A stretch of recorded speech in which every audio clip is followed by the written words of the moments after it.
Hey, welcome. We can go ahead and get us started this afternoon. This is the webinar, Math in the Real World, using problem-based instruction in your secondary classroom. Hope everyone's in the right place. This is a free book centered around the 2020, excuse me, free program centered around the 2024 book, Implementing Problem-Based Instruction in Secondary Mathematics Classrooms, published by Teachers College Press. My name is Emily. I work for Teachers College Press, and on behalf of the publisher, thank you so much for being here today, and thank you to the authors for collaborating with us on this webinar. The book we're going to hear about today is full of practical and informative guidance to help math students in your class, school, or district connect math concepts to the real world. Problem-based instruction, or PBI, as I'm sure most here know, facilitates learning by making connections between symbolic mathematical concepts and real-world applications, rather than through non-contextual or rote learning. And the book is an outstanding resource on this topic. It's practical, informative, it's full of instructional tools. To take us through the PBI concepts in the book here today, we are delighted to have the book's two co-authors with us. Please welcome first Sarah Ferguson, who is an assistant professor of mathematics at the University of Cincinnati. She is joined by her co-author, Denise Polojac-Chenoweth, who is an instructional and curricular coach and mathematics specialist in the Hillsborough County Public Schools in Florida. So thank you to the authors. We are so grateful to have you here to share your expertise. Let's go back to the book for a moment. As I mentioned, it published in 2024, so it's out now, it's shipping, it's available immediately as a classroom or professional development resource. It's perfect for pre and in-service secondary math teachers, instructional coaches, curriculum coordinators, math teacher educators, any other stakeholders who are thinking about how to enhance the instruction of math teachers at all levels, though the methods in this book are specifically designed for the secondary level. For a very limited time and exclusively for attendees of this event, we're offering a 20% discount on the book. You're going to find that promo code exclusively in the follow-up email to this event, so look closely out for that. And don't miss this opportunity to get a great discount on a great resource for math educators. We know students across the country are continuing to struggle in math, and the instructional strategies in this book are backed by research, they're student-centered, all around they're designed to deepen students' understanding of and engagement with mathematical learning. So please take advantage of that 20% off. If you represent a district or are interested in a bulk purchase for teacher professional learning, we have bulk discounts as well. Please get in touch, and we'd be delighted to tell you more about the book and what it can do for your program. I mentioned we'd be sending a follow-up email to remind you all of the discount information. Look out for that email, which will also contain the recording of this event, so you can review it at your leisure. Please feel free to share that recording with anyone who is unable to join us today. It's a free resource, and we hope it will be valuable to you in your classrooms, your schools, and districts, so look out for that. If you have questions while our presenters are speaking, go ahead and put those in the chat panel. We will be monitoring that throughout, and we will return to them for a Q&A at the end of the hour, so go ahead and ask your questions as you have them, and we'll circle back to those a little later. Last but not least, this is not a standalone event, but the first in a math webinar series that Teachers College Press is holding this spring. We are aiming to bring you lots of resources for supporting math instruction at all levels K to 12. We're very excited about the other webinars that are coming up. Next, in March, we'll be welcoming internationally known professional developer Marion Small to present about a visual approach to math instruction for grades K to 8. We have a webinar coming up on teaching algebra, another on working with elementary age learners, all free events, all this spring. So if you're a leader or an administrator and you have time to make informed decisions about your Title I and II funds and whether the research-backed instructional strategies in our books are a good fit for your district. In April, we'll be launching a free newsletter for math educators as well. So we have lots of exciting things coming down the pipe for the math community. Please check us out and see what we have to offer at tcpress.com. Once again, I'm going to put the links to the webinar series and the other resources I mentioned in the chat, so please look out for those. And don't forget to look out for the follow-up email with the recording and the discount. And that's all for me. Without further ado, I'm going to hand it over to Sarah Ferguson and Denise Polojac-Chenoweth. Thank you, Emily, for the introductions, and thank you everyone for attending. We are looking forward to spending a little bit of time with you to talk about our book, as Emily mentioned. So our book, again, is Problem-Based Instruction in the Secondary Mathematics Classroom. We are going to start off our session with a brief overview of what is PBI, and then we'll move into talking about why. Why are we interested in PBI? Why are we promoting and using PBI? What's our why behind PBI? We'll follow that up with some key characteristics of PBI, and then we will talk about a sample lesson It's an example of a lesson that is in our book, so you'll be able to get a little bit of a preview about some of the resources that we're including. We are also going to talk about how you can design your own PBI lesson, and then we'll look at some challenges of implementing PBI, and then we'll conclude with some strategies to overcome those challenges. So first, to get us off, let's start with what is PBI. So PBI is an instructional strategy that is centered on providing real-world context for math. Problem-solving strategies, creative thinking, and trial and error are experiences that students will have in their PBI lesson. So I like to liken a PBI to a bowling alley. So I have my picture of a bowling alley here on the screen. The students are your bowling balls that you see here at the end of the bowling lane. And the goal of the bowling is to knock down the pins. Well, the goal for your students is to learn what you're trying to teach them. What are the learning goals that you have in mind? What are the outcomes that you're hoping the students will learn? Those are the pins because you want them to knock those down. You want them to get that understanding. Your bowling alley is your classroom. That is your safe space for learning that you've created for your students. It's where you're going to help them get from where they are to where they need to be in terms of their learning goals. You as the teacher take the role of the bumpers on the side. Not all of your students are going to approach their learning goals the same way. Not all of your students are going to come from the same angle. Just like your bowling ball, as you roll it down the bowling alley, it's going to hit different pins from different angles in different ways. Each student's result is going to hopefully be the pins are knocked down, but how they get to that result is going to take vastly different approaches. As a teacher, it is your job in a PBI to gently bump those students back on track. Don't let them stray out of their bowling alley or into a different lane. Keep them focused on their learning goal that they're trying to accomplish by gently nudging them in the direction they need to go, but at the same time, still giving them space to freely roam and explore their own learning based on their learning needs and the questions that they're asking. So what is a PBI?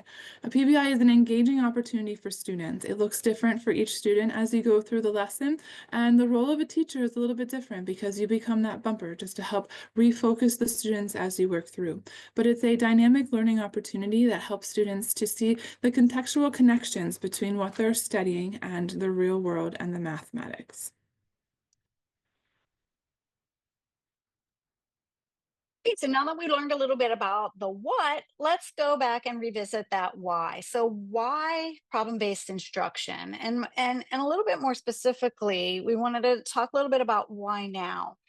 Um, Problem-based instruction, as some of you may well know, and it's been called a couple of other things. In other words, like problem-based learning and project-based learning. Those are a couple of synonyms that are often used with this instructional strategy. I will share that Sarah and I purposefully chose to call it problem-based instruction because our book is centered through the lens of the teacher. So we focus a lot on the instruction and facilitation. So come back to that why. So again, PBI has been recognized as a teaching methodology for since about 1968. So it's been around for a little while. But its relevance in mathematics education today is probably greater than it ever has been. So why now? As we're all very, very well aware, with standardized testing become even more at the forefront of education, our students are being required to do so much more than memorize formulas or engage in abstract, excuse me, math problems that are often devoid of any context or meaning for them. Now through standardized testing, they're more and more asked to apply that mathematics to concepts that are grounded in real world context and scenarios. Additionally, a lot of the movement in state standards, including the Common Core state standards, as well as many of the math state specific standards, emphasize that mathematical reasoning, problem solving, and specifically that application-based learning. Beyond that, though, we're also grounding learning in setting students up for success as they move from high school and even college into that real world context. And those constructs that we just talked about, including problem solving, that critical thinking, that collaboration, that being able to explore multiple solution strategies. Those are all skills that extend far beyond the classroom and are, in today's world, extremely marketable skills that our students need to come to the plate with. So we wanted to take a minute now, and that's kind of like a generalized why from an education standpoint. But we also wanted to take a minute and an opportunity to share with you our whys. Why did we decide to do this book? What was our passion um, in problem-based instruction? So I'll go ahead and start a little bit. And as Emily shared before, I have a vast background. The majority of my career served as a teacher in K-12 mathematics, specifically middle school and high school mathematics. And one day, on a Saturday, of course, because we know we as teachers never just teach Monday through Friday, I was sitting with my kids who were young at a time, and I was trying to plan, and I was teaching an intensified algebra class. And within our district, this intensified algebra class meant that the students that were sitting in my classroom were our most struggling learners. They're the ones who have consistently had struggles in standardized testing and were scoring at those low levels of conceptual understanding and scores. And I was frustrated because I was passionate about my kids, but what I was doing didn't seem to be making any difference. So I had that frustration, and being a good, and my kids, like I said, were young. So I had them there and I'm trying to plan, I'm trying to figure this out. So as the good parent I was, I bought them a new video game and figured, okay, I'm going to set them in front of the TV and let them play with that a little bit so I can kind of look. About 20 minutes into their game, I looked up and they're on level 10. And I sat there and I just stopped. I go, have you guys played this game before? And they're like, No, mom, it's new. I said, how did you already get to level 10? How did you know what it was you were supposed to do? And they're like, well, we just kept messing with it and playing with it until we figured it out. And I'm going to tell you that that proverbial light bulb went out on, excuse me, for me. I'm just like, that's it. Outside of the classroom, our students are learning by engaging in a problem first. They're starting with that real world problem and they're just trialing and erroring. And I said, why not try bringing that learning that they're doing outside of our classroom into my own classroom? So I started to do a little bit of research, and that's where I came across the concept of problem-based instruction. So right away, I developed a lesson, I implemented it, and the results, I can say, far exceeded any expectations I had. My students were engaged. They did exactly what my kids did with those video games. They engaged in them. They tried. They were laughing. They were conversing. They were debating. They had all of those aspects of it. So I continued to use it throughout the remainder of the semester.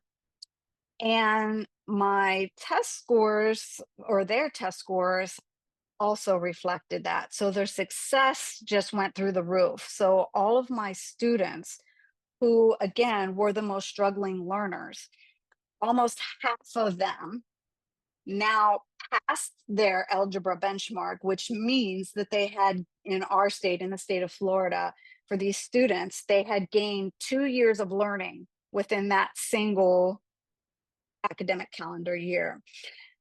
So it was from that point on that I became passionate about this instructional strategy. So Sarah, I'll let you share your why. So like Denise, I also began my career in the K-12 classroom. I taught high school though, and I remembered from very early on in my teaching career, students would come into the classroom and they would just, on the very first day, come slumping in, "Oh, I hate math. When are we ever going to use this? Why do we even need to do this?" And I'd be like, whoa, wait a second. I don't even know your name. I haven't even met you. You don't know what this course is about yet. But they were already having a bad taste in their mouth. They were already off on a negative foot. And as as a first-year teacher, I remember thinking, this can't be. How can I change this? So then I started to think about what can I do to make it different. And I tried to, instead of just, okay, here's what we're learning today, instead, house what we were learning into a real-world application. When are we going to do this? How are we going to do this? I tried to get to know my students, to know what their career ambitions were. Sometimes in ninth grade, their career ambitions change a little bit before they get a little older, but that's okay. As long as I could get to know them and have an idea of what they were interested in, I could find ways to connect the math to what we were doing.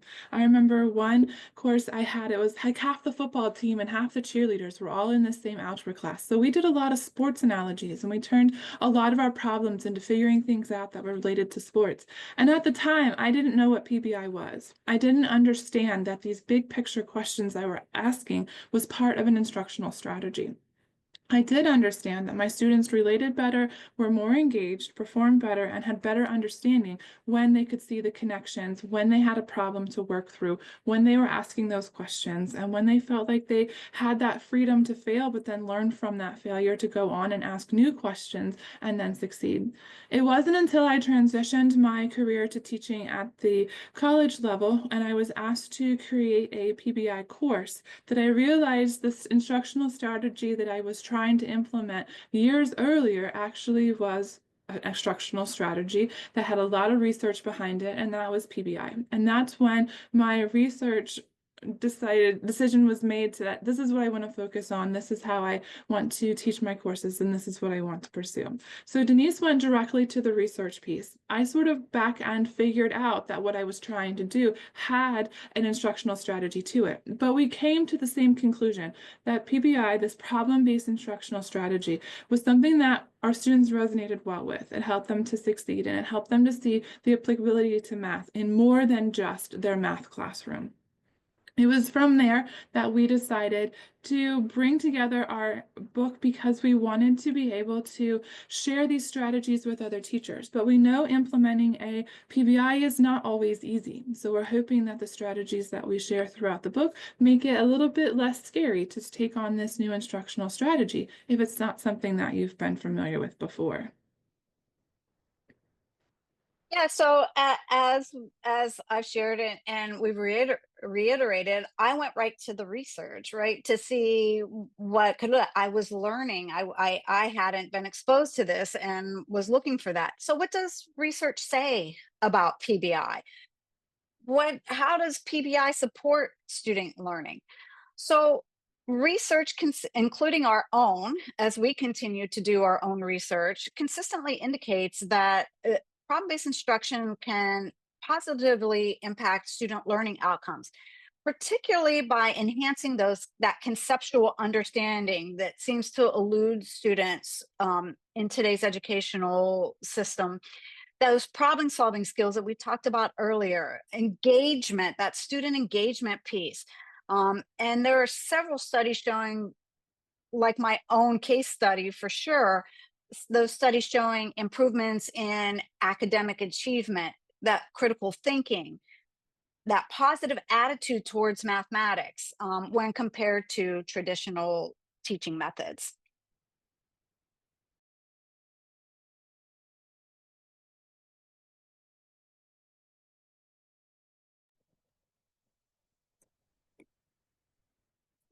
So next we want to talk about some key characteristics of a PBI. When we talk about PBI, what we're thinking is a lesson that spans more than just one class session. Often these lessons span a week, sometimes they span a month. The duration of the lesson is varied depending on how you design your lesson. But a PBI lesson has some characteristics that are common throughout all of the different lessons that you'll see. So the key characteristics, we summarize them into 7 for you. The first one is a challenging problem or question. This is an initial problem or question that is posed to the students to launch the investigation and the learning explorations. This is supposed to get their attention. It's supposed to be a big question that doesn't have a simple answer. It needs to be something that actually has a lot of varied answers where students can come to different conclusions or even the same conclusion from different avenues. So the challenge or the problem or the question. It needs to be something that's very broad so that it starts the students thinking. You want it to be something that when you are listening as they're walking through the hall later, they're still resonating on this challenge or this question because it doesn't have a direct answer, but it gives them something to think about. It gives them a starting point. You want to have sustained inquiry. We want the students to be encouraged to ask questions continually and then seek answers to these questions through their trial and error and through their research. We want them to have that exploration. We want them to do that further inquiry. I often say that one of the hardest pieces of doing a PBI lesson is teachers often like to have their lesson plan done and wrapped up in a little box with a nice little bow, and it's finished, and there you go. But that doesn't happen in PBI. Instead, what happens is it's an opportunity to learn with the students. The students are asking questions. Some you've thought of, some you haven't, and that's okay. And sometimes the students will come with a question and you as the teacher, you don't know. And it's an excellent opportunity to say, you know what, I don't know. Let's see if we can research this together. Let's see if we can use our resources to figure this out together. It shows the students that as the teacher, you're not the keeper of all knowledge, but instead you're helping them to figure out what they need. You're showing the students how to use their resources, and you're helping them to think about how they can continue to ask good questions to lead them down the knowledge journey that they are working on. After the sustained inquiry, we have authenticity. And this means that you have to have some realness to the situation. Oftentimes in a math book, we see Susie has 87 watermelons. Unless you are a smoothie truck, that's just really not realistic. Nobody's going to go to the store and buy 87 watermelons and then share 3 of them. That's not a problem that has authenticity. It's not something the students can relate to. It's not something that they're going, most likely, to encounter. So we want to have that authenticity. We want to have that realness. We want it to not be a contrived situation where the students are saying, there's no practicality there. We want the students to be able to understand and relate to the problem, and we want it to have meaning and context for the students. Our 4th key characteristic is the student voice and choice. As I told you with the bowling alley, there are many different ways the students are going to go through their knowledge acquisition journey. Some of them will go straight for that center middle pin and they'll hit them all down all at once. That's great. Some of them are going to bounce off of those bumpers 3 or 4 times and they're going to come in from the side and it's going to be a mess, but eventually they'll get all the pin down. That's great too. The way the students approach is going to be different, and our lesson needs to be broad enough, but detailed enough that that's okay. So you want to have student voice and choice. Within a PBI, there should be multiple ways for students to embark on a solution strategy, and we need to make sure that they are supported through their ideas and their choices. Sometimes the students will come up with something and you're like, that's not going to work. But as long as it's safe and it's realistic and it's something that they can do, let them try, let them see, let them understand why that didn't work so that they can learn from that, and then they have that knowledge to have a new opportunity to try again. We also have reflection as a key characteristic, and this is asking students why. Why did you make that choice? What happened when you made that choice? How are these choices connected? What solution are you seeing? What technique did you try? What worked? What didn't work? Give them that opportunity to have that continuance of learning and exploring and solidifying their understanding as they go. Then number 6 is critiques and revision. In a real setting, you have trial and error. I tell the story to my students of WD-40, and I ask them, why is WD-40 called WD-40? And after a little while, they realize it's because it's the 40th iteration of the formula. And that means the first 39 iterations failed, which was a trial and error. It was a learning opportunity. And without failures 1 through 39, we wouldn't have WD-40, which we use anytime something starts to squeak. So when we are looking at these PBIs, we want to make sure that students understand that failure is not the end of the game. Instead, it's an opportunity to try something out. It just means that that approach didn't work, and now you need to figure out something different to solve the different pieces that made the first approach not successful. So critiques and revisions are an important aspect of a PBI. And finally, a public presentation. This takes on several different avenues. When I was teaching at the university level, I was working with pre-service teachers, and that's when I developed the PBI course. And I would tell my pre-service teachers that they need to think about a public presentation as more than just stand in front of the room with your project and say, here's my project, this is what I did. No, think about something else that you can do instead. For example, my PBI course was for both math and science pre-service teachers, and one of my science groups was doing water testing. So they brought in someone from the community who worked at the water treatment facility to speak to their class and to show some samples to the students and help the students understand the water collection and sampling process.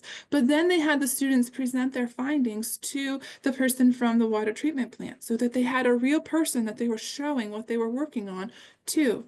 I had a class where they wrote persuasive essays and they invited a few parents to come in, and you say an essay in math or science. Yes, it was math, and they had to write a persuasive essay using the mathematics that they had calculated as the driving force for their argument. And then we brought in community members, which was some parents and some people from the school, so that they could show their arguments, they could show their persuasive writing, and they could argue what they were trying to show with the mathematics that they had been using.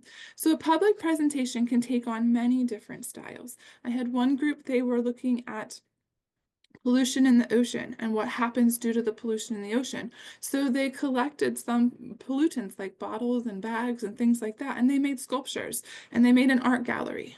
And that's how they were presenting their findings. So the moral of the story is a public presentation can take on many different forms. But the idea is to give the students more than just, here you go, and then conclude, but give them an opportunity to showcase what they've done. Give them an opportunity to talk about the results that they found, what they've learned, the mathematics that they've used, and how they've put everything together to answer that big question that you started with from the PBI.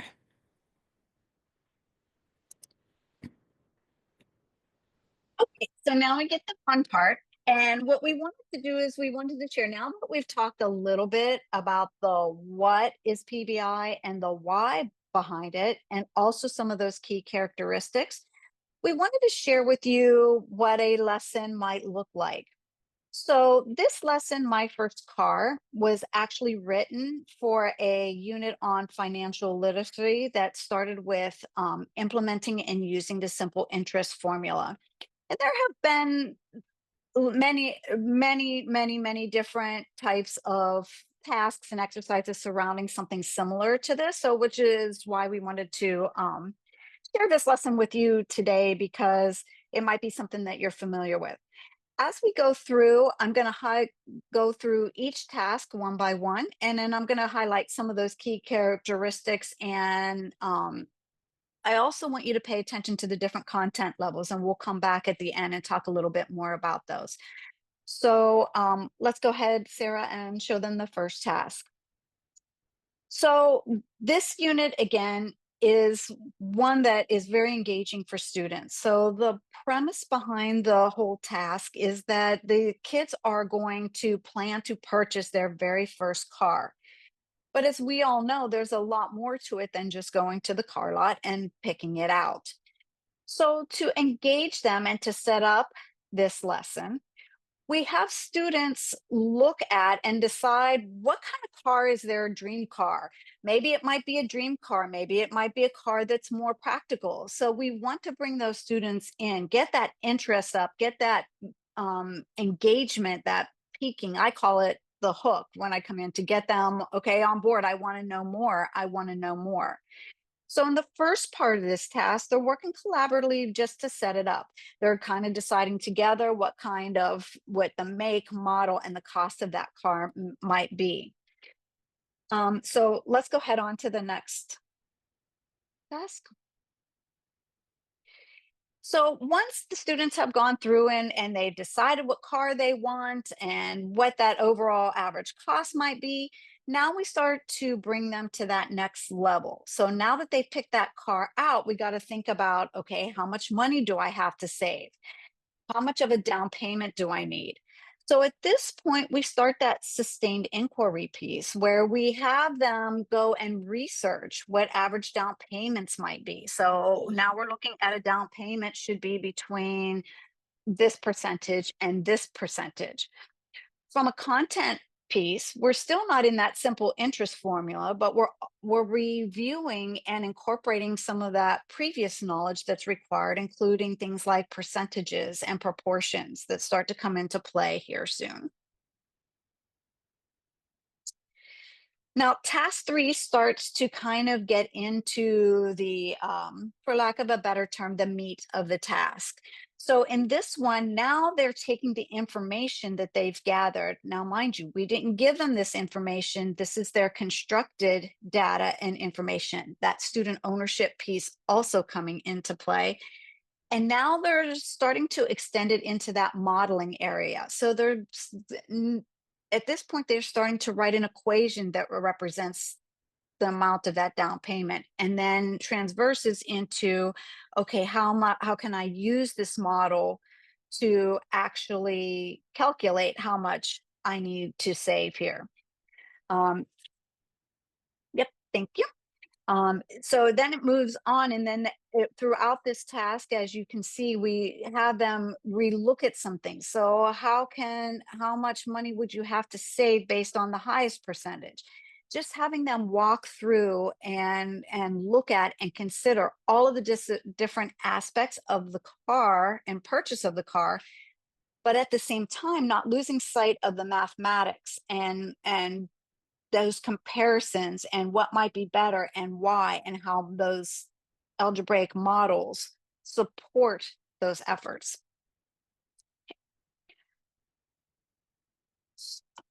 Okay, with task 4. So now we bring them back. So task 3 kind of gets more heavily in the mathematics of it.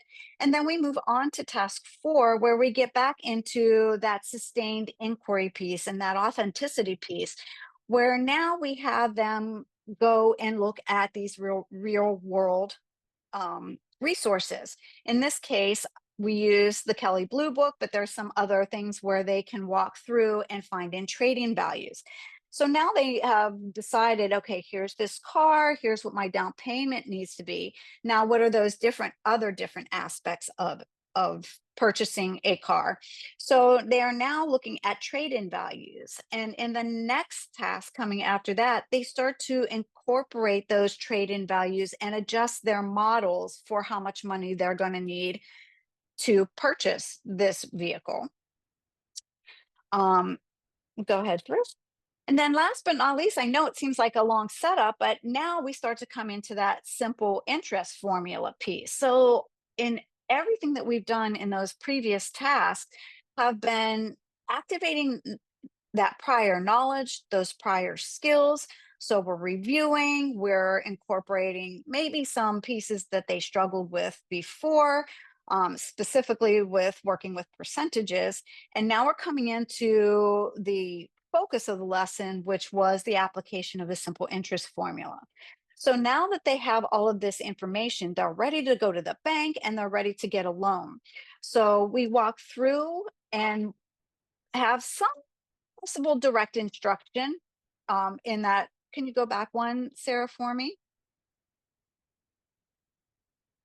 Thanks. So in this one, this is that one piece. Remember that although PBI, at least the way I facilitate it, we want it to be primarily that inquiry based, but there are and may come times where we do have that direct instruction or that teacher modeling of it. So there has to be a place where new information is brought in. So in this particular lesson, this was the time where I introduced as the teacher the simple interest formula, and we discussed and they recorded what each aspect of that simple interest formula meant. Okay, go ahead, formula, go forward. Now, at this point in time, I just released them and they went through and they used that simple interest formula again with that sustained inquiry and looking through, and they tried to apply it. So they're writing that simple interest formula. Then they're trying to calculate that interest. And it also has them go back and revise some things in it. So that reflection piece comes in that. And they're asked, which is the better way and why? So again, comparing, starting to understand the effect of different percentages and different aspects of the formula and the model that could affect the outcomes.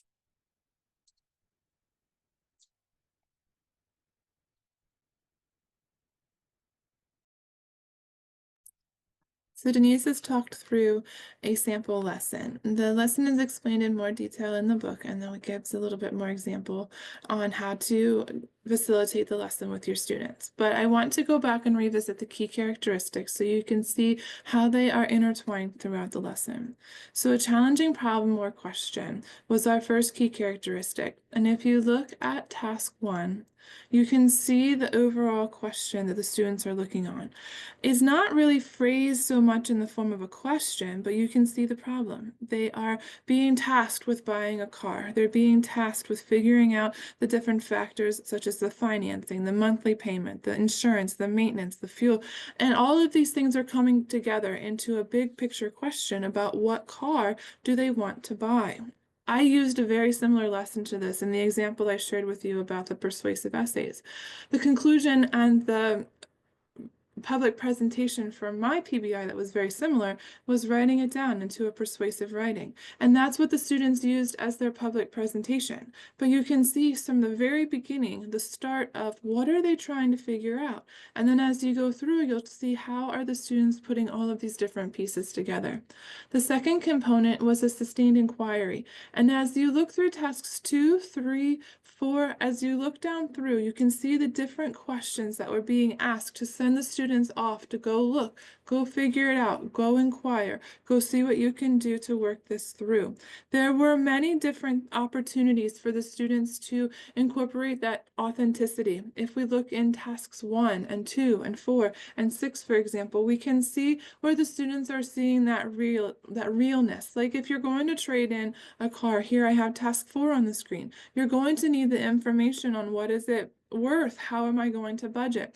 You might notice that there are not miles listed here, and that's okay. That's an opportunity for students to ask a question and to engage in that conversation of, well, how would that change? Is that going to change the trade-in value? And then there's more questions you can ask and the students can ask, and that goes right back to that sustained inquiry piece. Student voice and choice, as you look down through from the very beginning with task 1 and then included in multiple other tasks, you can see the choices the students are making. You can see their personality coming through in their decisions and in their role as they're working through their calculations. And then the reflection.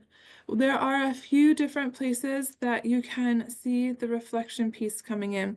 We have a piece right here in task 3. There's another piece in task 6, but it's also going to come in through questions as you walk around the room as the teacher and you say to the students, well, why did you pick that? Or why are you selecting this over this? Or, well, did you consider this option? And that's going to force the students to reflect on what they've done and any questions that they have and how they're going to move forward. Critiques and revisions was our next piece, and that's also going to come intertwined throughout the entire learning process because the students will make mistakes. They'll bring something to you and you'll say, is this right? And you'll say, well, let's look at it together. Does this work? Yes or no. If it doesn't, then a revision is needed. So often the students want to say the answer is 7 and they want you to say, yes, that's right. So they get that confirmation and they can go on. In a PBI, it doesn't work that way. Instead, what happens is the critiques and the revisions come from the sustained inquiry, and the students see, oh, wait, that didn't work. Let me go back and see if I can fix it and try it again. And when the students come to you expecting a yes, that's right, great job, you have a new question for them, and you say, well, does it work? Does it fit the criteria? Does it match what we were looking for? Does it answer our question? And you're not just saying, yes, stamp of approval and move on. Instead, it becomes a conversation and a learning opportunity to help the students evaluate their own work. And then we already talked about the public presentation. There are many different ways you could do a public presentation on this. You could do a gallery walk. You could have the students write something and turn it in. You could have them exchange with another group. You could have people from the school come and have the students do a presentation. I found when I was working with the pre-service teachers and we would have them out in the schools teaching their PBI lessons that the principals and the administrators loved to come in and see what was happening. They loved to see a lesson that was a different style and that had a unique attributes to it. And they are more than happy to be panel members, to be judges, to help in any way they could to be part of that public presentation. A lot of times you can build rapport with the students and you learn about people in the community that might have a connection to your students, and they might be doing something that you can bring in so you can show students a person who's actually using what you're learning. And those connections are very powerful, and they provide a unique opportunity for a public presentation.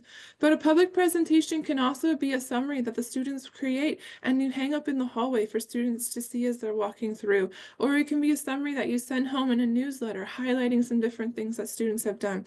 It doesn't necessarily have to be standing in the front of the room and showcasing their project. But there's several different ways that you can have that public presentation to conclude and let the students showcase what it is that they've been working on. So hopefully that gives you a good overview of the key characteristics and points out to where they are in our lesson that we just gave you a snapshot of. As you have the opportunity to explore the lesson more, we hope that you'll see further instances of these characteristics being displayed. Next, I wanted to talk to you a little bit about making your own PBI. You've heard what is PBI, you've heard why we embarked on using PBI, and you've seen an example lesson and we've worked through this key characteristics. But now let's talk about how are you going to make your own. I would tell my student teachers and my pre-service teachers that you can't change the world in a day, and you can't expect that you're going to be able to use a PBI for every single unit throughout the entire school year. Instead, I would tell them they have their one lesson that they made through my class. Take that one as a first-year teacher and implement it into your classroom. And then maybe the next year you build a second, maybe the next year you build a third, and you slowly start adding onto your repertoire of lessons that you have. PBIs take a long time to develop, and that's okay. Sometimes it's a little bit uncomfortable at the very beginning because you don't have that nice box with a bow for your lesson like teachers often want. As you get more comfortable, as your students get more comfortable, it will get easier to implement PBIs into your classroom. But while you start thinking about how you would make your own PBI, I want to give you a few techniques that you might consider trying. And the first one is to start with your learning goals. What do you want the students to learn? What are your bowling pins that you've set at the end of your bowling alley? What's the goal that you're hoping students to accomplish? In the lesson Denise shared, we were looking at the simple interest formula. There are a multitude of ways that we could have incorporated the simple interest into a project, a problem, and an inquiry style lesson. But we chose to use this first car lesson because it is something that is so relevant to students and it would collect their interest right away. So think about, what do you want your students to get out of this experience? What are your learning goals? Then think about how you're going to connect this in. What standards can you pull together? Often with a PBI lesson, you can create some connections between multiple different standards, sometimes in multiple different areas. There's a lot of opportunity with PBI to pull related content together and to build those connections with students. I always encourage my pre-service teachers and my PBI students to create a concept map. And they always complain at first because they think it's an arduous task. But once they get to see the map and they can start to see their learning goals and their big ideas, they start to see different ways to connect it and this web of learning that they're developing. And just the power of being able to see it helps the students to realize, okay, I can see connections here that maybe I would have missed otherwise. So a concept map is a great tool to use as you're considering the connections between different standards and the connections between the standards and your learning goals and how you're going to put all the pieces together. Then consider your learning performances. Think about an orchestra that practices and practices and practices. They're practicing all these pieces. They're practicing pieces of the pieces for so long so that they can perform and they can have that show and they can do their concert. Well, what is that performance that you want your students to do? In a PBI lesson, there's going to be multiple performances as you go through. Each of the tasks that Denise explained to you had its own learning performance. There are opportunities for students to respond, for the teacher to collect something, to check, to see how the students were doing, to have that formative assessment piece where they could then go back and revisit as needed, or let the students move forward with their lesson and with their inquiry. So think about how the students are going to demonstrate what they're learning as they're working through their project. You don't want the only time the students showcase their learning to be in that presentation at the end. Instead, you need to have learning performances, opportunities for the students to showcase what they're working on, spread throughout so that you can formatively assess, so you can bring in some direct instruction or extra resources or small group working or whatever is needing to be done to help the students to reach their learning goals.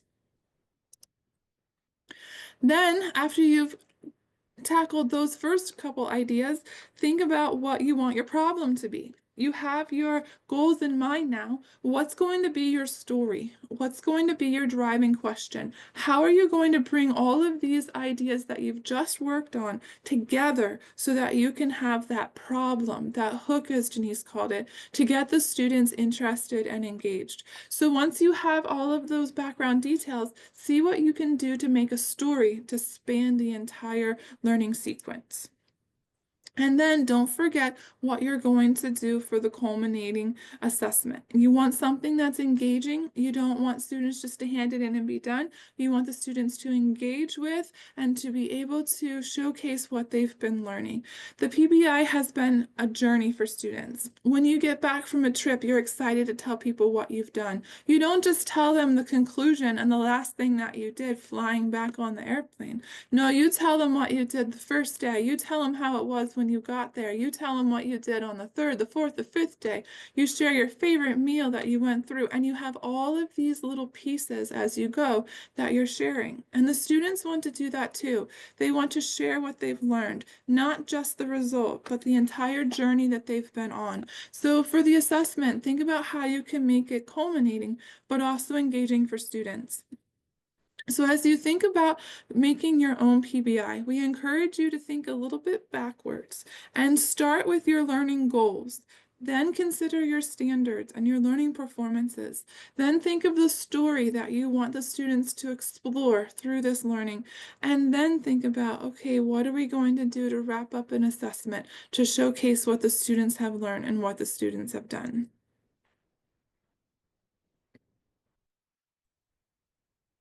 Great, thanks, Sarah. So we've given you guys a lot to think about, and hopefully a lot of things that exciting to you as well. We would be remiss if we didn't acknowledge that facilitating PBI, especially at the beginning, it comes with its challenges. It's not easy. There are a lot of different aspects that can cause frustration, both for us as teachers and for our students. So we just wanted to kind of acknowledge some of the most common challenges that come along with PBI, and then maybe offer some simple, for now, solutions and ways to think about how to overcome those. First of all, as you can already probably see and hear, implementing and facilitating PBI as a teacher and learning through this modality is a huge mindset shift for both teachers and for students. You know, teachers implementing PBI initially can often feel uncertain, unprepared. A lot of times we're not willing to give up that control that direct instruction often allows us to, and allow our students that productive struggle piece, that inquiry piece, to go and perhaps get lost on the wrong path for a little bit and then bring it back together. Other teachers sometimes find it hard to step aside and just become that facilitator without always wanting to fix the problem for our students as well. From a student perspective, it can also be frustrating. They often have spent, in a lot of cases, several years just learning with direct instruction, where the teacher disseminates all the knowledge and they've never been responsible for or have had to take a role or take that ownership of constructing some of that knowledge on their own. So again, it's a huge mindset shift. It's a very new way of teaching. It's a very new way of learning. Um, Another common challenge that but we've experienced and that we hear as we work with our teachers has to do with school directed or state mandate or school mandated pacing guides and those curriculum constraints. So rigid pacing guides can often prioritize content coverage over deep understanding. We all have dealt with that challenge. The pressure to stay on schedule can limit that flexibility for exploratory learning. However, there's a lot of ways we can overcome that.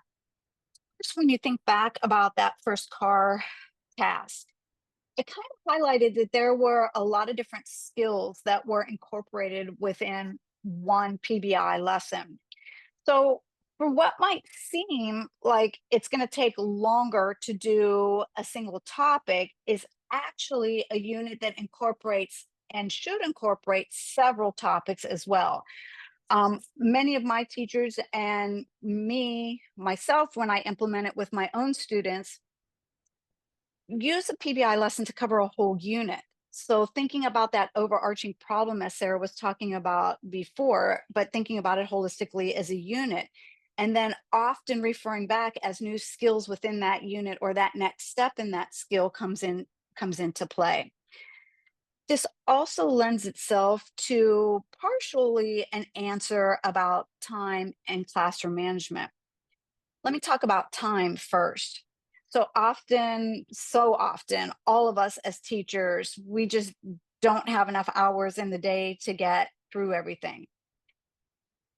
I challenge my teachers when they say that I don't have time for this. I challenge them with the concept of think about how much time you spent remediating and how much time during a week, during a day that you spend remediating skills because our kids weren't connected or they didn't adapt or exactly get that conceptual knowledge that we had hoped to.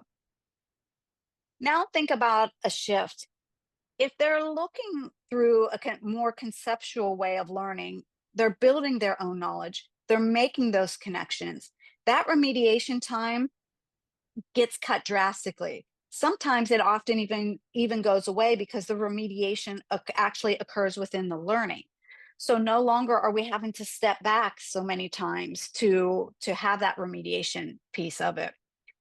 Classroom management, it's all about engagement. Choosing the right task, as Sarah said earlier about interests and trying to get something that students are interested in or can connect to. Now they see purpose behind the mathematics. They see fun behind the mathematics. It turns into a puzzle. It turns into adventure. It turns into something they want to learn more about. Those classroom management issues slowly and surely start to slip away. Last but not least is related to limited resources. So I will step back and just say, Sarah, because Sarah did mention this earlier too, one of our main premises for writing this book was that both of us, especially on a secondary level, could not find a lot of great resources that were out there to help, especially in those beginning stages of helping our pre-service teachers and in-service teachers implement problem-based instruction.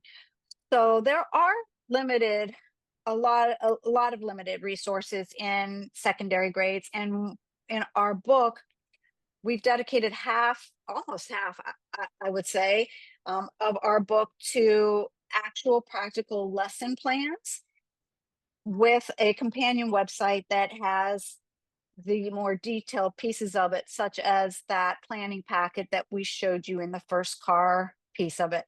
So limited resources is a problem across the board, but we're hoping that our book and some of these directions for once you get used to using some of these ready-made resources, you can turn back to some of the strategies that Sarah shared with you regarding creating your own. So as you get more and more used to them. Um, Also, regarding resources, collaborate with other educators. Talk to a neighbor. Maybe you can get a partner and you can split the task of finding tasks or getting ideas. There are a lot of open access resources that are out there too. If nothing else, just to give you an idea of a context, right? And then you can adapt that context to fit the learning goals for your students and the way your students learn and your students' interests.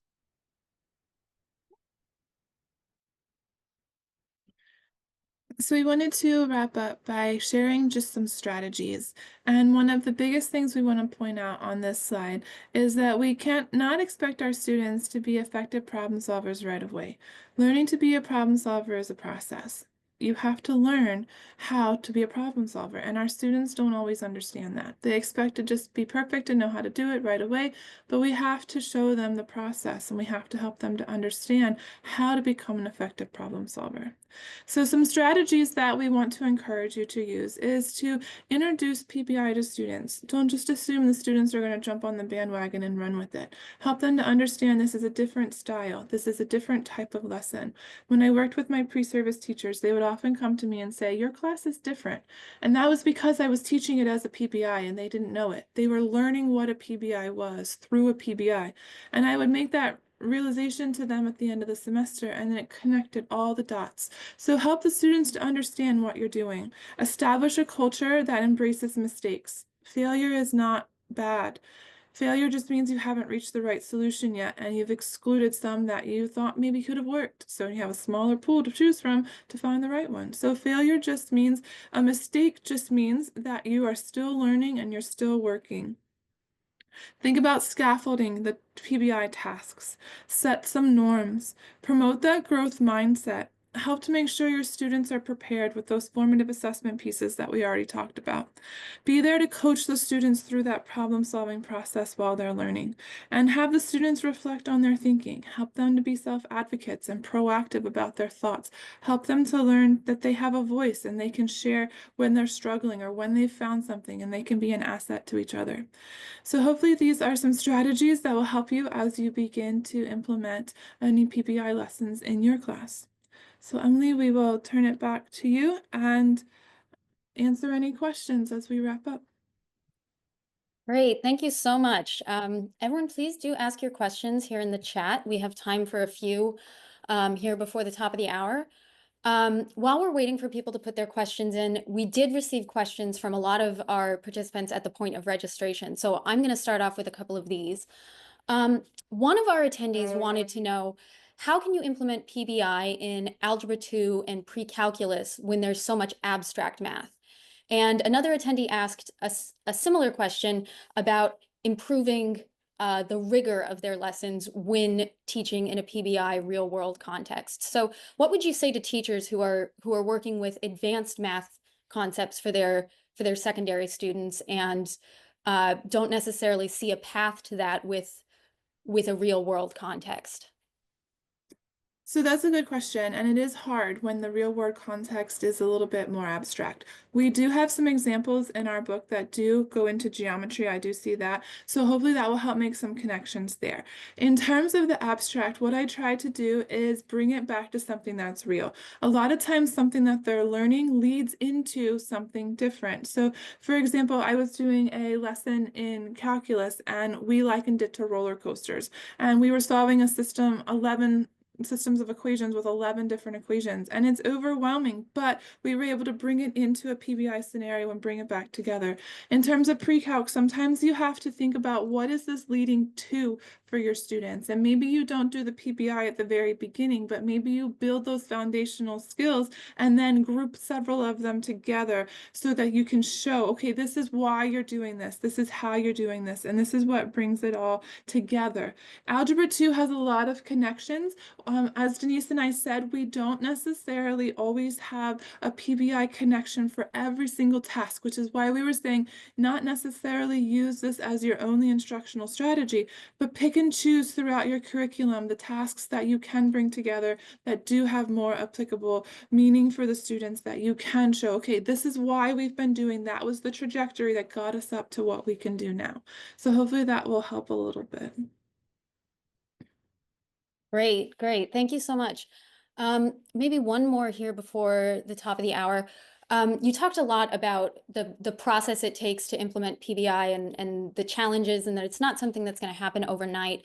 What about teachers who want to try and tweak their existing lesson plans with PBI? Have you seen success with that approach? So I'll say my favorite thing to do is teach with a pile of Post-it notes.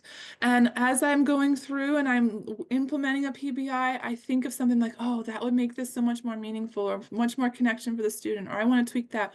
I'll jot it down on a Post-it note. And then if you look at my lesson plans, there are a pile of Post-it notes so that next time I revisit it or when I have a moment, I'll look through and say, okay, let's tweak that, let's tweak that, let's tweak that. I'll also remind everyone that your students from semester to semester, year to year are going to be different. different. And that's going to necessitate change in your PBI lessons. Their interests will be different, their strategies will be different, their learning needs will be different. So you do want to make sure that you have that fluidity with your planning so that you do go back and adjust. I encourage teachers to adjust. You don't want it to become stagnant, and you'll learn and the students will learn as you're going through, and you'll have new ideas to implement. So absolutely do that reflection, do those revisions. And like I said, I like to jot them down in the moment so that I don't have to try to remember them later. I'll also add to that a little bit as well. So, as an instructional coach and a pre-service teacher as well, especially I want to address some of the in-service teachers that, as you asked, want to adapt their own. One of the things that I encourage teachers to do is when they can make at least a small shift by starting off every unit or every lesson with some kind of I don't a word problem that's related, some kind of scenario or a context, some kind of hook that might lead up. So maybe that's not a fully contained, it's really about almost chunking what we have done as a PBI lesson. So start with that overarching task to get them that hook, to get them started, and maybe it's a scenario or a context for a prerequisite piece, and then you can use your regular lesson plans for a little bit, and then slowly but surely add those other aspects in as you go and adapt. So it's a phrase that I like to use: you can't always go from zero to hero, so you have to be patient, and that's that scaffolding piece in there. So sometimes just starting with that small, just that overarching context or a small problem to start leading in and getting both you and your students used to it will help you to start now adjusting your lesson plans. That's great. Thank you both so much. We are at time, so we're going to go ahead and wrap things up here. I'm sorry we didn't get time for more questions, but I have to say I was looking at that list of questions that the attendees submitted, and you were just answering them one by one throughout the presentation, about the scaffolding and classroom management and student engagement. So I really thank you for that really thorough presentation, and I thank all of our attendees for being here. I hope this was valuable. As a reminder, please look out for that email with the recording of this event and the discount information. If you have questions about bulk orders, our other resources, get in touch. You can find everything we have to offer at tcpress.com. So with that, we'll say goodbye. Thank you.